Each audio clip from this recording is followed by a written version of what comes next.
Tapi kali ini kita mau belajar tentang konseling pranikah. Konseling pranikah itu penting. Kali ini kita akan belajar arti pernikahan.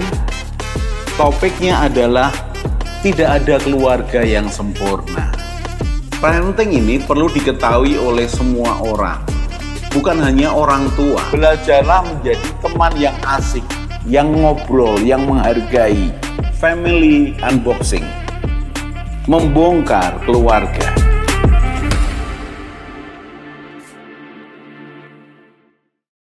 Salam keluarga Indonesia, kita belajar lagi. Kali ini kita belajar tentang pernikahan dan masih dengan tema hutang piutang suami istri.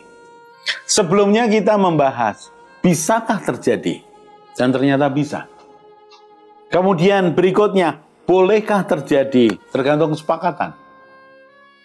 Boleh terjadi. Mengapa? Bagian dari melatih untuk menghargai.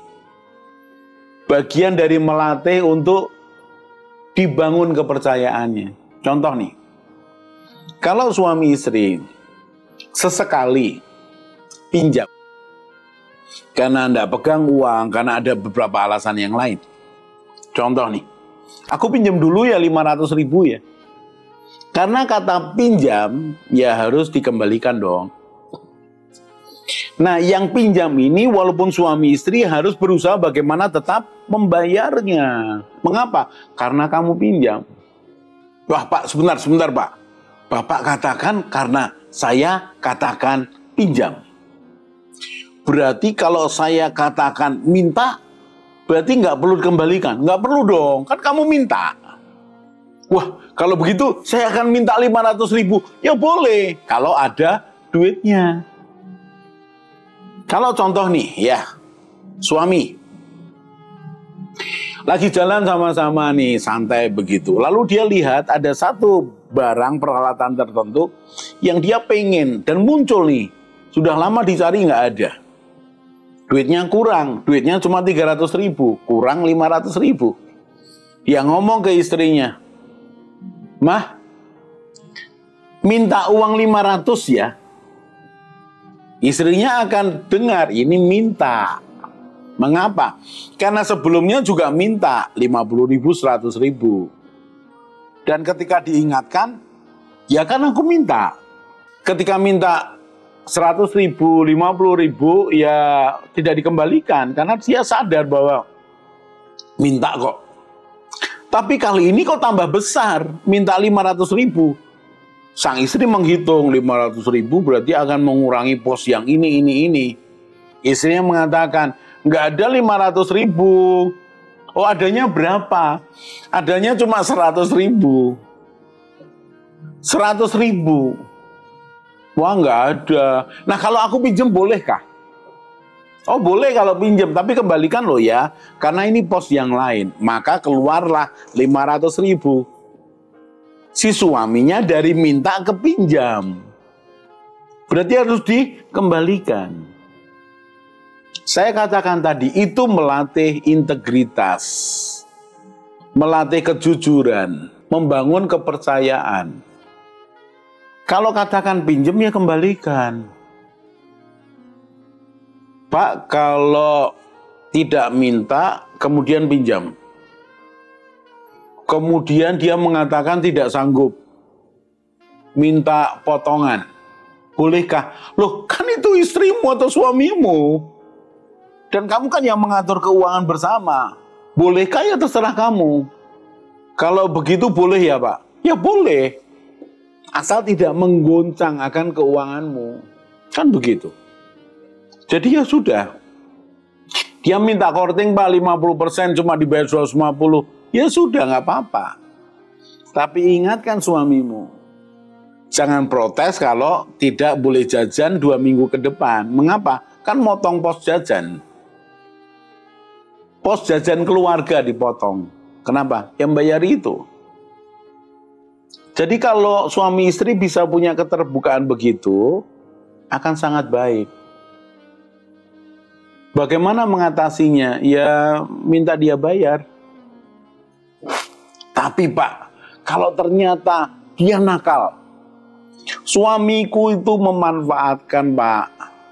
Dia pinjam duit aku tapi untuk keluarganya. Tapi dia nggak ngomong untuk keluarganya. Karena keluarganya butuh. Tapi udah terlalu sering. Adiknya minta, adiknya yang ini minta, mamanya minta. Sudah terlalu sering, jadi dia kemudian pinjam ke saya. Karena apa? Jatahnya dia sudah habis untuk mereka. Dia hutang sama saya. Tapi Pak, hutangnya tambah besar, nggak dibayar Pak. Minimal kamu kenali bahwa suamimu tidak bisa dipercaya. Betul kan? Suamimu tidak bisa dipercaya. Bersyukur untuk itu.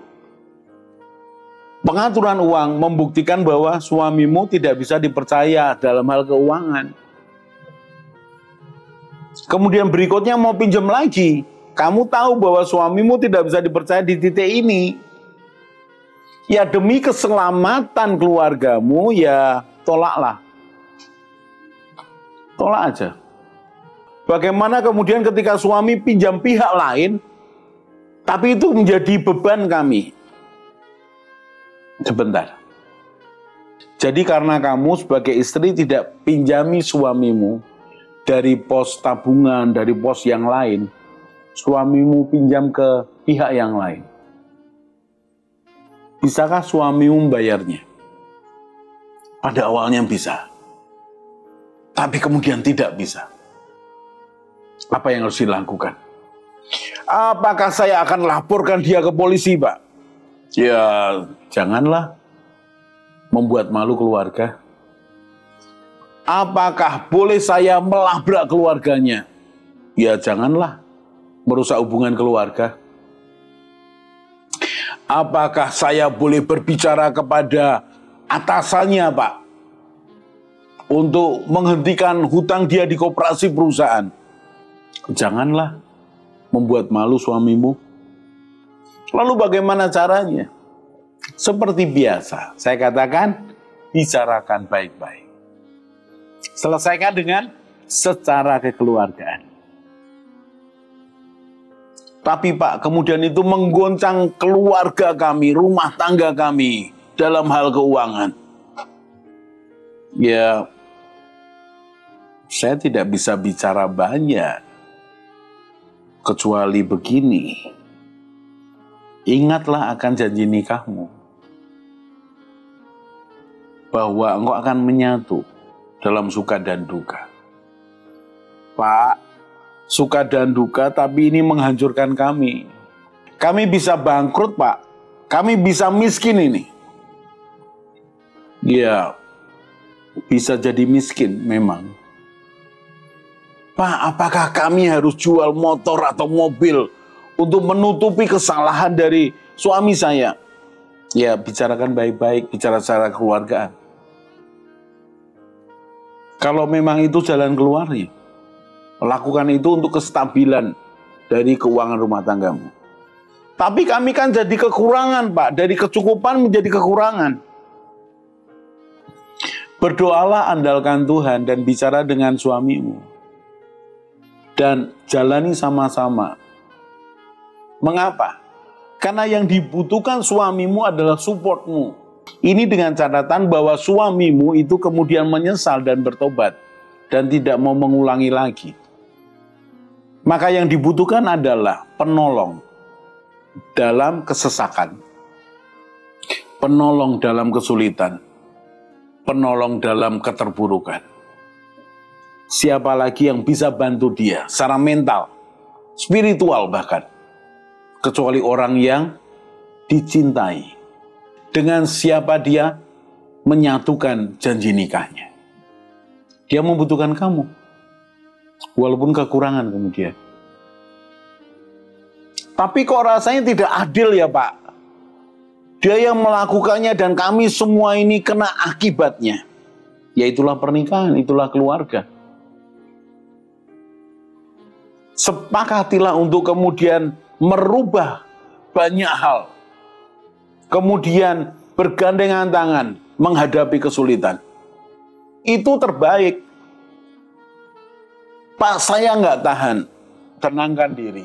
Ingat perjanjianmu. Ingat kebaikannya. Kuatkan dirimu, jalan lagi. Mengapa? Ya karena itulah kalian sepakat. Berjanji sehidup semati. Waduh berat ya Pak. Saya kok ingin seperti teman saya ya Pak. Mau enaknya nggak enaknya. Oh itu gampang. Menikah, saya ingat pepatah. Ada uang abang disayang. Tidak ada uang abang ditendang. Apakah begitu? Enggak dong. Menikah itu ya jalani bersama-sama. Tapi kan itu kebodohannya.